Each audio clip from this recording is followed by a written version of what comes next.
Bharat సర్వమత సమ్మేళనమని speaker Ayyanna Patrudu అన్నారు. విశాఖలోని Trinity చర్చిలో నిర్వహించిన క్రిస్మస్ వేడుకల్లో ఆయన పాల్గొన్నారు.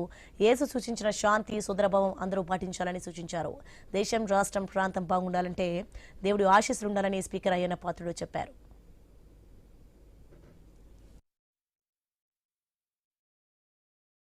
క్రిస్మస్ సందర్భంగా చర్చికి రావడం జరిగింది, ప్రార్థనలో పాల్గొనడం జరిగింది. ఇవాళ యేసు తాలూకు సందేశాన్ని అందరూ కూడా పాటించవలసింది అవుతుంది. మన భారతదేశం సర్వ మతాల సమ్మేళనం. ఇన్ని మతాలు ఉన్న ఈ భారతదేశాన్ని అందరం కూడా కాపాడుకోవాల్సిన అవసరం ఉంది. అన్నదమ్ముల్లాగా ఉండవలసిన అవసరం ఉంది. ప్రేమాభిమానాలతో ఉండవలసిన అవసరం ఉంది. అందరం కూడా ఈ భారతదేశాన్ని కూడా కాపాడుకోవాలి. దేశం బాగుండాలి, రాష్ట్రం బాగుండాలి, గ్రామాలు బాగుండాలి, మన కుటుంబాలు బాగుండాలి. ఇవన్నీ బాగుండాలంటే భగవంతుడికి ఆశీస్సులు ఉండాలి.